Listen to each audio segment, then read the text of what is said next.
के वीडियो में विश्लेषण करेंगे मकर संक्रांति का। मकर संक्रांति भारत का प्रमुख पर्व है। मकर संक्रांति पूरे भारत और नेपाल में किसी न किसी रूप में मनाया जाता है। पौष माह में जब सूर्य मकर राशि पर आता है तभी इस वर्ष को मनाया जाता है। वर्तमान शताब्दी में यह त्योहार जनवरी माह के 14वें या 15वें दिन ही पड़ता है। इस दिन सूर्य धनु राशि को छोड़ मकर राशि में प्रवेश करता है। भारत के विभिन्न राज्यों में इसे अलग अलग नाम से मनाया जाता है। तमिलनाडु में इसे ताई पोंगल और अलवर तिरुन्नल के नाम से मनाया जाता है। गुजरात और उत्तराखंड में इस त्योहार को उत्तरायण के नाम से मनाया जाता है। जम्मू और कश्मीर में इस त्योहार को उत्तरायण और माघी संग्रांद के नाम से मनाया जाता है। कश्मीर घाटी में इस त्योहार को सिसुर संक्रांत के नाम से मनाया जाता है। हरियाणा, हिमाचल प्रदेश, पंजाब में इस त्योहार को माघी के नाम से मनाया जाता है। असल में इसे भोगाली बिहू कहा जाता है। उत्तर प्रदेश और पश्चिम बिहार में इसे खिचड़ी के नाम से मनाया जाता है। पश्चिम बंगाल में इस त्योहार को पौष संक्रांति कहते हैं। कर्नाटक में इस त्योहार को मकर संक्रमण के नाम से मनाते हैं। तो इस तरह से भारत में अलग अलग क्षेत्रों में अलग अलग प्रदेश में इसे अलग अलग नाम से एक ही दिन मनाया जाता है।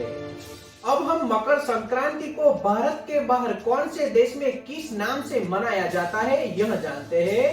भारत का पड़ोसी मुल्क बांग्लादेश जहां इस त्योहार को पौष संक्रांति के नाम से मनाते हैं। नेपाल में इस त्योहार को माघे संक्रांति या माघी संक्रांति के नाम से जानते हैं। थाईलैंड में इस त्योहार को सोंगकरण कहा जाता है। लाओस में इस त्योहार को पीमा लाओ कहते हैं। म्यांमार में थियान, कंबोडिया में मोहा संक्रकान और श्रीलंका में इस त्योहार को पोंगल के नाम से मनाया जाता है। और इस तरह से अलग अलग देश में इसे अलग अलग नाम से जानते हैं। अब हम भारत में अलग अलग प्रदेश में इस त्योहार को किस नाम से और किस तरह से मनाया जाता है उसे थोड़ा विस्तृत से जानते हैं। जम्मू में यह पर्व उत्तरायण और माघी संक्रांत के नाम से विख्यात है। कुछ लोग इसे अत्रैण अथवा अत्रिणी के नाम से भी जानते हैं। इससे एक दिन पूर्व लोहड़ी का पर्व भी मनाया जाता है जो कि पौष माह के अंत का प्रतीक है।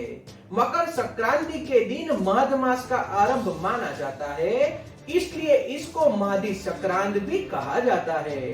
डोगरा घरानों में इस दिन माह की दाल की खिचड़ी का मत्सना यानी कि दान किया जाता है। इसके उपरांत माह की दाल की खिचड़ी को खाया जाता है, इसलिए इसको खिचड़ी वाला पर्व भी कहा जाता है। जम्मू में इस दिन बाबा अम्बोजी का जन्मदिन मनाया जाता है।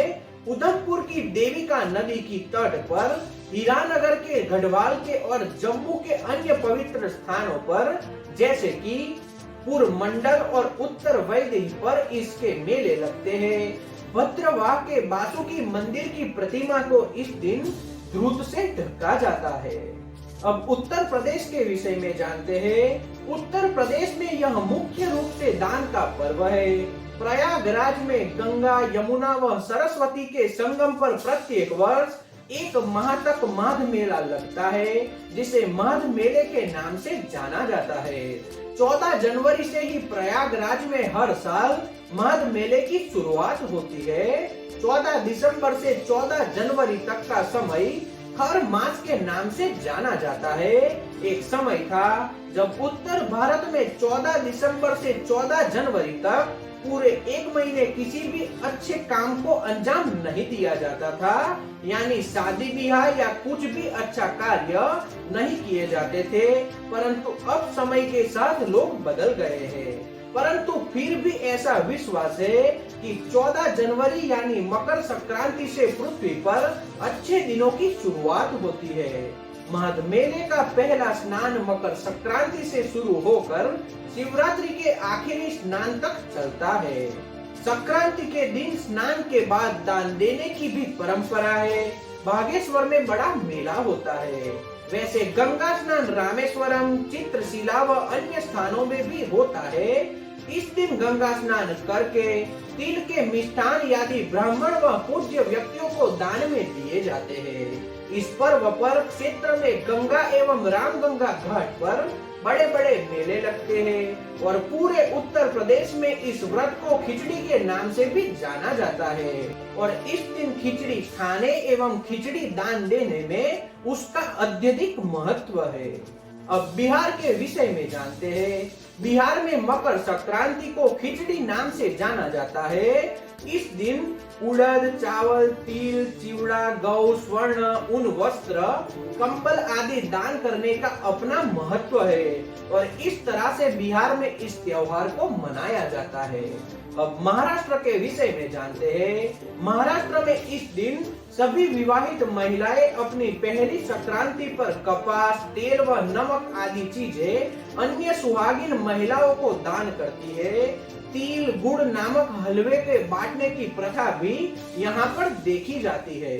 लोग इसे दूसरे के तिल गुड़ देते हैं और देते समय बोलते हैं, तिल गुड़ दिया आणी, गुड़ गुड़ बोला, अर्थात तिल गुड़ लो और मीठा मीठा बोलो। इस दिन महिलाएं आपस में तिल, गुड़, रोली और हल्दी बांटती है और इस तरह से महाराष्ट्र में इस त्योहार को मनाया जाता है। अब पश्चिम बंगाल के विषय में जानते हैं। बंगाल में इस पर्व पर स्नान के पश्चात तिल दान करने की प्रथा है। यहाँ गंगा सागर में प्रतिवर्ष विशाल मेला लगता है। मकर संक्रांति के दिन ही गंगा जी भगीरथ के पीछे पीछे चलकर कपिल मुनि के आश्रम से होकर सागर में जाकर मिली थी। मान्यता यह भी है कि इस दिन यशोदा ने श्री कृष्ण को प्राप्त करने के लिए व्रत किया था। इस दिन गंगा सागर में स्नान दान के लिए लाखों लोगों की भीड़ लगती है। लोग कष्ट उठाकर गंगा सागर की यात्रा करते हैं। वर्ष में केवल एक दिन मकर संक्रांति को यहाँ लोगों की अपार भीड़ होती है। इसलिए कहा जाता है, सारे तीर्थ बार बार, गंगा सागर एक बार। और इस तरह से इस त्योहार को सभी लोग मनाते हैं। अब बात करते हैं तमिलनाडु की। तमिलनाडु में मकर संक्रांति के त्योहार को पोंगल के रूप में 4 दिन तक मनाते हैं। प्रथम दिन भोंगी पोंगल, द्वितीय दिन सूर्य पोंगल, तृतीय दिन मट्टू पोंगल अथवा केनु पोंगल और चौथे दिन कन्या पोंगल। इस प्रकार पहले दिन कूड़ा इकट्ठा कर जलाया जाता है, दूसरे दिन लक्ष्मी जी की पूजा की जाती है और तीसरे दिन पशुधन की पूजा की जाती है। पोंगल मनाने के लिए स्नान करके खुले आंगन में मिट्टी के बर्तन में खीर बनाई जाती है, जिसे पोंगल कहते हैं। इसके बाद सूर्य देव को नैवेद्य चढ़ाया जाता है। उसके बाद खीर को प्रसाद के रूप में सभी लोग ग्रहण करते हैं। इस दिन बेटी और जमाई का विशेष रूप से स्वागत किया जाता है और इस तरह से इस त्योहार को पूरे तमिलनाडु में मनाया जाता है। अब बात करते हैं असम की। असम में मकर संक्रांति को माघ बिहू अथवा बोंगाली बिहू के नाम से मनाते हैं और इस त्योहार को बहुत अच्छे से यहाँ पर मनाया जाता है। अब बात करते हैं राजस्थान की। राजस्थान में मकर संक्रांति पर्व पर सुहागन महिलाएं अपनी सास को वाइना देकर आशीर्वाद प्राप्त करती है। साथ ही महिलाएं किसी भी सौभाग्य सूचक वस्तु का 14 की संख्या में पूजन एवं संकल्प कर 14 ब्राह्मणों को दान देती है। इस प्रकार मकर संक्रांति के माध्यम से भारतीय सभ्यता एवं संस्कृति की झलक विविध रूपों में दिखाई देती है और राजस्थान में इस तरह से मकर संक्रांति के त्योहार को मनाया जाता है। अब बात करते हैं उत्तराखंड की। जैसे कि हम जानते हैं, पहले भी हम बता चुके हैं कि मकर संक्रांति देश के कई राज्यों में अलग अलग नामों से जानी जाती है और पर्व के मनाए जाने का तौर तरीका भी काफी अलग अलग सभी जगह पर देखा जाता है। देवभूमि उत्तराखंड में इस मुख्य पर्व मकर संक्रांति को दुंदुतिया त्योहार के नाम से जानते हैं। इस दिन उत्तराखंड के सभी लोग अपने दिन की शुरुआत सुबह नहाने से करते हैं। घर की महिलाओं के द्वारा रसवाड़े को मोल मिट्टी की सहायता से लिपाई पुताई की जाती है। उसके बाद सभी लोगों द्वारा अपने घर में देवता स्वरूप देवी देवताओं की पूजा की जाती है और दिन के भोजन में दुंदुतिया बनाए जाते हैं। यह दुंदुतिया आटे की सहायता से बनाए जाते हैं, जिसमें विभिन्न प्रकार की आकृतियों के माध्यम से दुंदुतिया तैयार किए जाते हैं। इन सभी दुंदुतिया को परिवार के छोटे बच्चों द्वारा कौवों को अपने हाथों से खिलाया जाता है। इस त्योहार से यह पर्व उत्तराखंड में ऐतिहासिक पहलू को संजोए हुए है और उत्तराखंड में इस त्योहार को सभी लोग एक साथ मिलकर इस तरह से मनाते हैं। मकर संक्रांति के अवसर पर भारत के विभिन्न भागों में और विशेषकर गुजरात में पतंग उड़ाने की प्रथा है। ऐसी मान्यता है कि इस दिन भगवान भास्कर अपने पुत्र शनि से मिलने स्वयं उसके घर जाते हैं, क्योंकि शनिदेव मकर राशि में स्वामी है और इस दिन को मकर संक्रांति के नाम से जाना जाता है।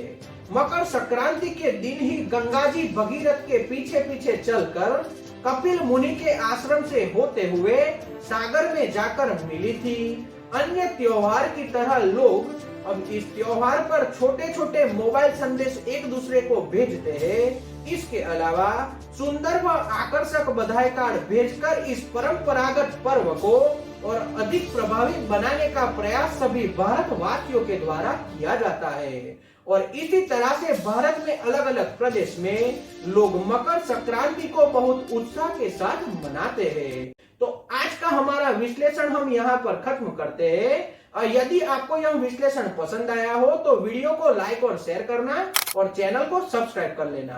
जय हिंद, हैप्पी मकर संक्रांति।